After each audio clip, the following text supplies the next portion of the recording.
अस्सलाम वालेकुम स्टूडेंट्स, मैं हूं आपका टीचर मोहम्मद सलमान अफजल। आज के लेक्चर में हम करने जा रहे हैं सेकेंड ईयर क्लास की चैप्टर नंबर 14 की रिमेनिंग 3 एग्जाम्पल प्रॉब्लम्स 14.4, 14.5 एंड 14.6।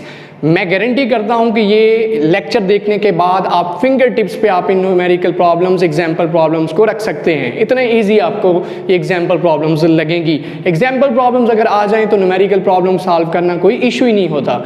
तो बच्चों, जो बच्चे इस चैनल पे न्यू हैं वो जल्दी से इस चैनल को कर लें सब्सक्राइब और साथ लगी बेल की घंटी को ज़रूर प्रेस करें ताकि हमारी हर आने वाली लेटेस्ट वीडियो आपको मिल सके। तो चलिए शुरू करते हैं fourth example problem chapter number 14 की। ये रही स्टेटमेंट आपकी स्क्रीन के सामने। मैं रीड करता हूँ टेक्स्ट बुक से, आप देखिए एग्जाम्पल प्रॉब्लम को, समझिए इसकी स्टेटमेंट को। गिवन डेटा निकालेंगे, डायग्राम ड्रॉ करूंगा, ईच एंड एवरी जो एस्पेक्ट है उसका आपको आपके सामने रखूंगा और आप देखिएगा कितना आसान आपको लगेगा। और आपको यहाँ फार्मूलाज नजर आ रहे होंगे। ये फार्मूलाए 1, 2, 3 तीन एग्जाम्पल्स के अंदर यूज होंगे। कहाँ से आए, क्या इनकी यहाँ अफादियत है, क्यों ये इस्तेमाल होगा, सारा कुछ हम जानेंगे। पहली स्टेटमेंट देखिए, find the radius of an orbit of an electron moving at a rate of 2.0 into 10 की power 7 metre per second in a uniform magnetic field of 1.20 into 10 की पावर -3 टेस्ला। सवाल उसका समझिए, कहता है कि अगर कोई इलेक्ट्रॉन किसी यूनिफॉर्म मैग्नेटिक फील्ड से गुजर रहा हो, इलेक्ट्रॉन नेगेटिवली चार्ज पार्टिकल है, जब किसी यूनिफॉर्म समझते हैं एक जैसी साइड पे, दरमियान में, हर जगह मैग्नेटिक फील्ड एक जैसी हो, उसे यूनिफॉर्म मैग्नेटिक फील्ड कहते हैं। यूनिफॉर्म मैग्नेटिक फील्ड से क्या गुजर रहा है, एक इलेक्ट्रॉन गुजर रहा है। जब वो इलेक्ट्रॉन उस यूनिफॉर्म मैग्नेटिक फील्ड से गुजरेगा, हम जानते हैं मैग्नेटिक फील्ड उसे बेंड करेगी, मैग्नेटिक फोर्स एक्सर्ट करेगी और नतीजा क्या निकलेगा, वो बेंड होता होता क्या करेगा, एक सर्कल बन जाएगा, सर्कल की शक्ल में घूमना शुरू कर देगा, जो इस चैप्टर के अंदर हमने पढ़ा है। अब कहता है कि जब वो इलेक्ट्रॉन इसके अंदर मूव करेगा, मैग्नेटिक फील्ड से गुजरेगा, उसकी रफ्तार कितनी है, 2.0 into 10 की पावर 7 मीटर पर सेकेंड, ये उसकी स्पीड रही इन अ यूनिफॉर्म मैग्नेटिक फील्ड। और मैग्नेटिक फील्ड की स्ट्रेंथ कितनी है, कितनी पावर है उस मैग्नेटिक फील्ड की, 20 है जिसे रिप्रेजेंट करते हैं, वेक्टर क्वांटिटी है और वैल्यू दे रहा है 1.20 into 10 की पावर -3 टेस्ला। आइए यहाँ से इंफॉर्मेशन जो हमें मिलती है वो हम गिवन डेटा में लिख लेते हैं। जब भी न्यूमेरिकल सॉल्व करना है हमेशा वो हमें गिवन डेटा सबसे पहले लिखना है प्रोमिनेंट करके, फिर हमें ट्रू फाइंड जो हमसे पूछा है, फिर फार्मूला जो यूज़ होना है और देन सोल्यूशन की तरफ बढ़ते हैं। सबसे पहली चीज़ उसने कही इलेक्ट्रॉन की स्पीड ऑफ इलेक्ट्रॉन। क्या वैल्यू है बच्चों, टेक्स्ट बुक से देखिए, स्पीड को हम v के साथ ही रिप्रेजेंट करते हैं, वेलोसिटी को बोल्ड करके लिख दिया जाता है, इसे सिंपली v से लिख दिया जाता है और वैल्यू है 2.0 into 10 की पावर 7 मीटर पर सेकेंड। ऐसा यूनिट है, ठीक है, मीटर पर सेकेंड, ठीक है जी। देन इलेक्ट्रॉन की बात हो रही है बच्चों, इलेक्ट्रॉन का मैस भी हम जानते हैं, इलेक्ट्रॉन पे मौजूद चार्ज भी हम जानते हैं। तो मैस ऑफ इलेक्ट्रॉन हम खुद लिख लेते हैं क्योंकि ये यूज़ होना है। क्यों यूज़ होना है, क्योंकि फार्मूला हमें वो पता है। मैस ऑफ इलेक्ट्रॉन हम जानते हैं कितना होता है बच्चों, 9.11 into 10 की power -31 kg। This is the mess of electron जो कि डिटर्मिन है, मालूम किया हुआ है। इसी तरह चार्ज नेगेटिव है और उसकी मैग्नीट्यूड कितनी है, नेगेटिव चार्ज की इलेक्ट्रॉन के ऊपर मौजूद चार्ज ऑन इलेक्ट्रॉन कितना है, उसे हम किसके साथ जाहिर करते हैं, E के साथ, और उसकी वैल्यू है 1.6 into 10 की पावर -19 कूलम। यही है ना पढ़ा हुआ हमने। अब उसकी गिवन स्टेटमेंट के अंदर दूसरी चीज़, दो तो हमने इलेक्ट्रॉन से पता लग गई हमें मैस और उसका चार्ज, जो स्टेटमेंट के अंदर दूसरी चीज़ हमें पता चलती वो है magnetic field strength of magnetic field. इसे बड़े ध्यान से समझिएगा, मैं डायग्राम क्रिएट बना के दिखाऊंगा, आपको क्लैरिटी हो जाएगी कि क्या इसके अंदर है, क्या पूछा है जी। वैल्यू देखिए 1.20 into 10 की पावर -3 टेस्ला। आइए मैं इसकी डायग्राम गिवन डेटा की ड्रॉ करता हूँ, फिर आपको बताता हूँ पूछा क्या है। पूछा तो बच्चों बड़ा क्लियर है, क्या पूछ लिया हमसे, कहता है जो इलेक्ट्रॉन उसके अंदर उस कितने बड़े रेडियस का सर्कल बनाएगा। जब इलेक्ट्रॉन मैग्नेटिक फील्ड से गुजरेगा तो मैग्नेटिक फील्ड से गुजरने पे क्या होगा, वो सर्कल की शक्ल में घूमना शुरू कर देगा। स्ट्रेट जा रहा था, मैग्नेटिक फील्ड उसे बेंड कर दिया, कितने बड़े रेडियस का सर्कल बनेगा, उस रेडियस बताइए, ये उसने पूछा हुआ है। मैं लिख देता हूँ, चलें जो पूछा है वो भी लिख लेते हैं। रेडियस ऑफ सर्कल जो बनेगा उसका रेडियस कितना होगा वो हमें मालूम करना है। आर ज़रा प्रोमिनेंट कर लें ताकि वेलोसिटी और आर मिक्सअप ना हो जाए, वो हमसे डिटरमिन करने को कह रहा है, मालूम करने को कह रहा है। अब ज़रा क्लियर कर लें, मैग्नेटिक फील्ड को हम डॉट और क्रॉस से जाहिर करते हैं, ये पढ़ा है हमने इस डिटेल में इस चैप्टर के अंदर। क्रॉस का मतलब है magnetic field into the page है, magnetic field into the page है, यहाँ नॉर्थ और उस तरफ साउथ। जैसे समझ लीजिए ये नॉर्थ है, ये साउथ है, मैग्नेट के दो पोल होते हैं, मैग्नेटिक फील्ड यहाँ से निकल के इस तरफ जा रही है, magnetic field north to south. अब इसमें से इलेक्ट्रॉन आ रहा है, वहाँ से इलेक्ट्रॉन इसमें से गुजर के जा रहा है, मैग्नेटिक फील्ड यहाँ से निकल के ऐसे जा रही थी, अब क्या हुआ, नॉर्थ से साउथ जा रही थी, अब क्या नतीजा, इसमें से क्या गुजरा है, इलेक्ट्रॉन, चार्ज पार्टिकल। हम जानते हैं मैग्नेटिक फील्ड से जब भी चार्ज पार्टिकल गुजरेगा तो वो क्या करेगी, मैग्नेटिक फील्ड उसे बेंड कर देगी, अपने रास्ते से मोड़ देगी। इसी तरह कुछ हुआ, जब इसमें से इलेक्ट्रॉन ने गुजरना चाहा, एक टाइनी से पार्टिकल, नेगेटिव पार्टिकल ने, तो इसे क्या कर दिया, फ़र्ज़ कीजिए मैं डायग्राम बना के दिखाता हूँ, इसने इसे बेंड कर दिया, बेंड करके सर्कल बनाना शुरू। उसका सवाल ये है, बताइए ये कितने बड़े रेडियस का सर्कल बनेगा, इसका रेडियस कितना है। जब इलेक्ट्रॉन उसके अंदर सर्कल बन जाएगा, सर्कल की जगह रोटेट करना शुरू कर देगा, तो कितने बड़े रेडियस का सर्कल होगा वो बताइए। अब फार्मूला देखिए, हमने इस एग्जाम्पल प्रॉब्लम से पहले एक टॉपिक पढ़ा है, determination of e over m of charge. किसी चार्ज की, किसी इलेक्ट्रॉन की e over m, charge to mass ratio मालूम करने के लिए जो हमारे पास फार्मूला आता है वो है v over B r. E over m, e is the charge of electron, electron पे मौजूद charge, mass of electron, velocity जब वो मैग्नेटिक फील्ड में से गुजर रहा है, बी मैग्नेटिक फील्ड स्ट्रेंथ जो नॉर्थ से साउथ जा रही है, आर जो उसका रेट। तो ज़रा गौर करिए, ई बी ये हमारे पास है, एम ये हमारे पास है, वी ये हमारे पास है, बी ये हमारे पास है, तो डिटरमिन क्या करना है, आर। तो ये फार्मूला यूज़ होगा जिसके ज़रिए हम आर आसानी से मालूम कर सकते हैं। सो फार्मूला मैं लिख देता हूँ जो यूज़ होगा, वो फार्मूला क्या है जी, E over M is equal to V over B R. इसे रीअरेंज कर लीजिए, रीअरेंज किस हवाले से करिए, आर मालूम करना है, बाकी फैक्टर एक साइड पे ले जाएंगे। जब आर मालूम करेंगे तो क्या बन जाएगा, मैं यहीं पे करता हूँ,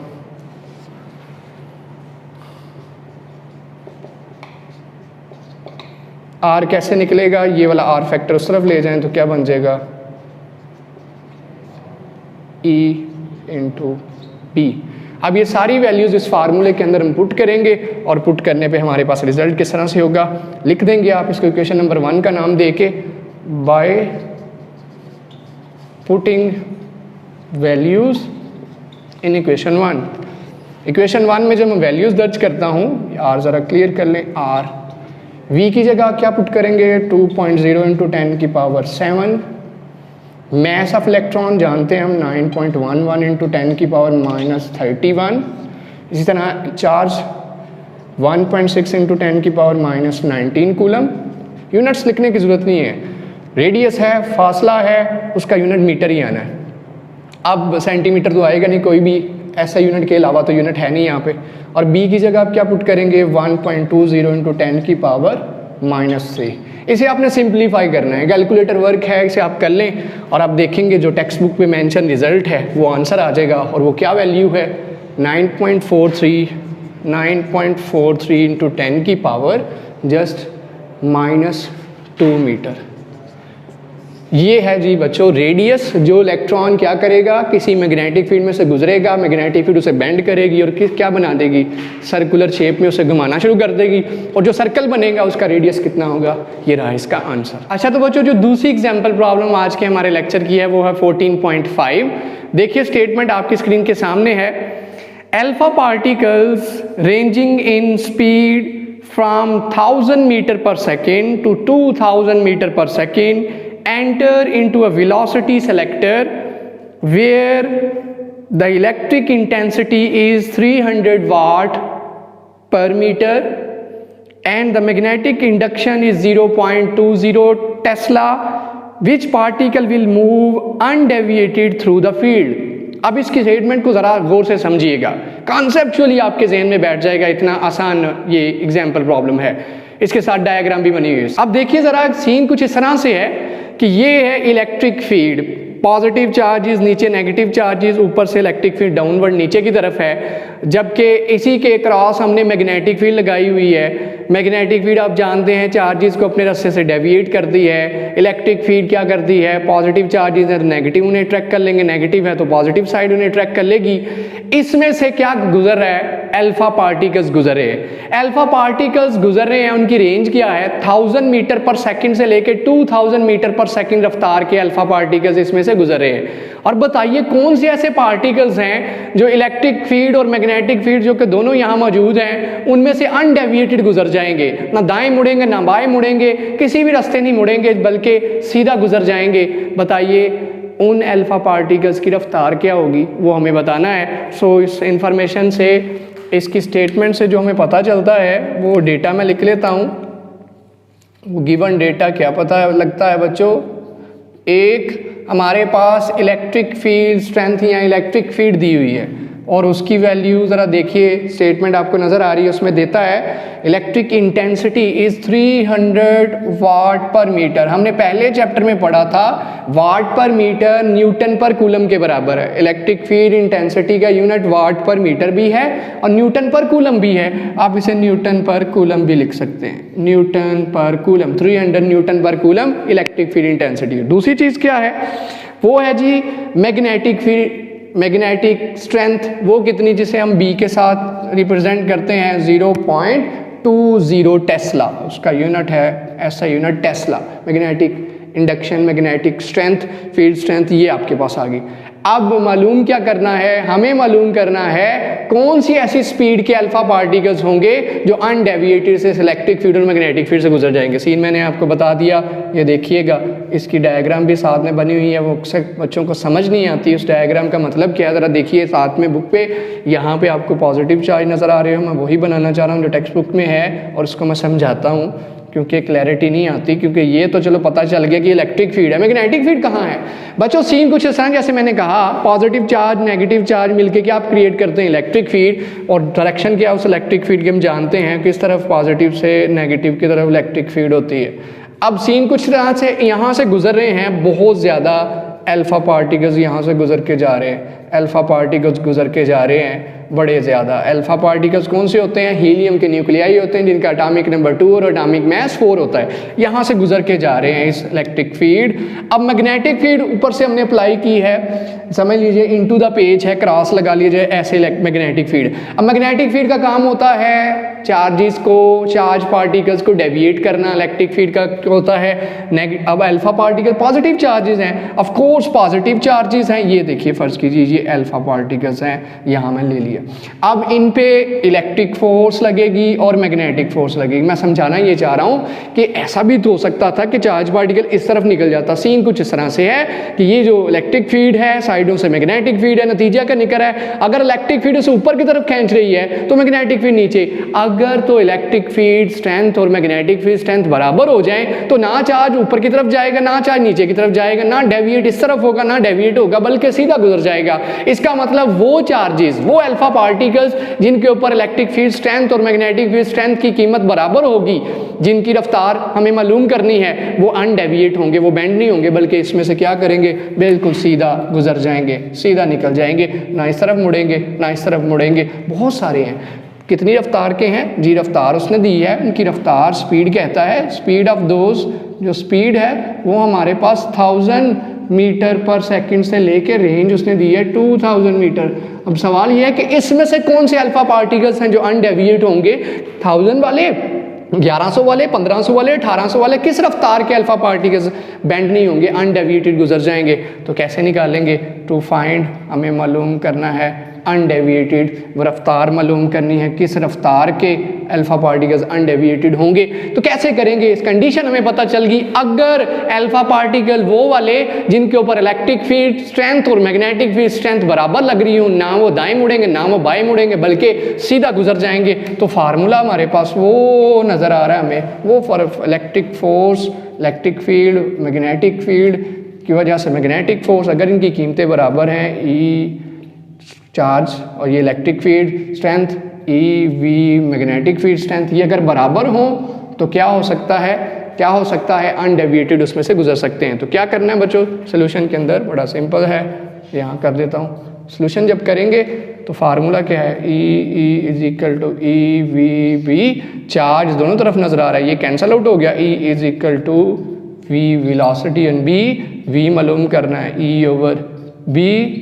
अब लिखेंगे इसे रीअरेंज कर लें, e over B by putting, आगे आपने करना तो नीचे की तरफ है, मैं बस इस तरफ करवा रहा हूँ, by putting values in equation 1।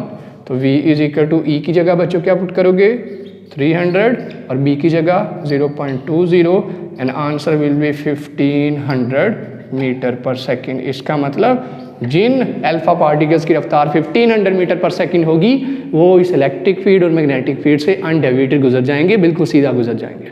तो बच्चों 14th चैप्टर की आखिरी एग्जाम्पल प्रॉब्लम देखते हैं, दैट इज 14.6।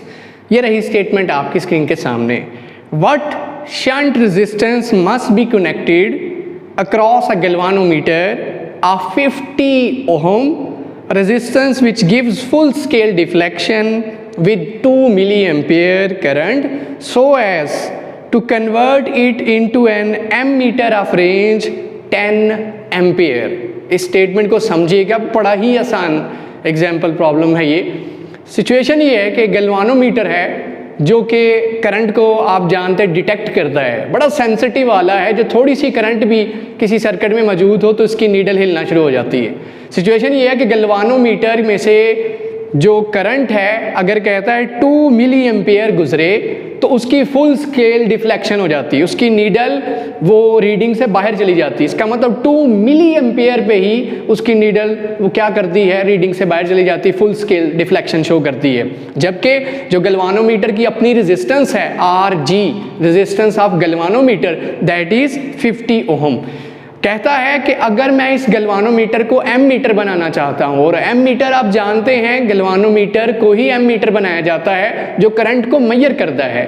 एम मीटर कौन सा बनाना है, एक ऐसा एम मीटर जो 10 एम्पियर तक करंट को मेजर कर सके, 10 एम्पियर तक। तो जानते हैं हम कि अगर गैल्वानोमीटर को एम मीटर बनाना हो तो हम क्या करते हैं, इसके अक्रॉस जो गैल्वानोमीटर है उसके पैरेलल हम क्या कनेक्ट कर देते हैं, एक शंट रेजिस्टेंस कनेक्ट करते हैं, वेरी स्मॉल रेजिस्टेंस, जिसकी वजह से ये गैल्वानोमीटर कौन सा रोल प्ले करता है, एम मीटर का रोल प्ले करता है, और इसकी रेजिस्टेंस बहुत थोड़ी हो जाती है, और ये क्या कितनी, जितनी इसने डिमांड की 10 एम्पियर तक करंट क्या कर सकेगा, मेजर कर सकेगा। सो गिवन डेटा देखते हैं जो हमें इस एग्जाम्पल प्रॉब्लम से जो हमें मिलता है वो क्या है।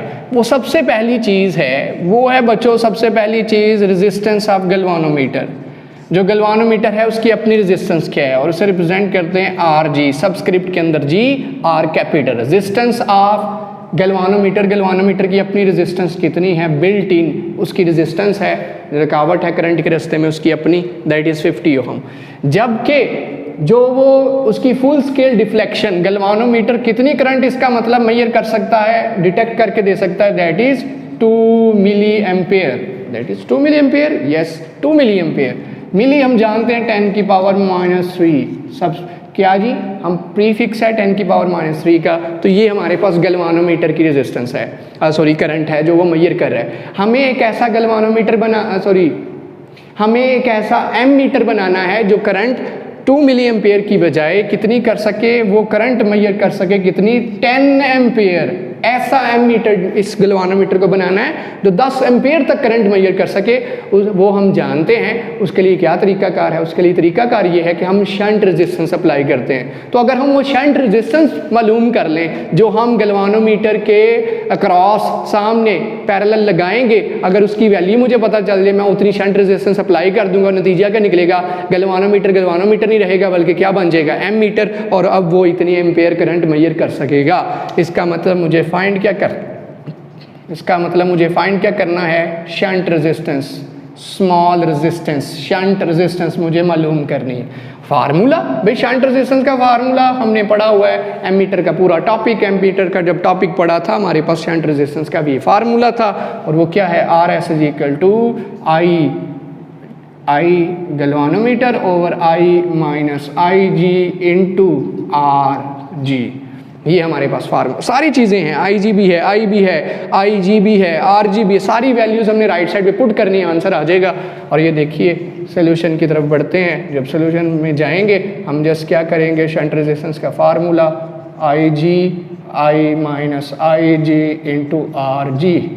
Question number 1, by putting values shunt resistance will be IG की जगह 2 इंटू 10 की पावर माइनस 3 यूनिट्स रहने दीजिए, I की जगह 10 माइनस IG की जगह फिर से 2 इंटू 10 की पावर माइनस 3 और साथ में RG की जगह 50।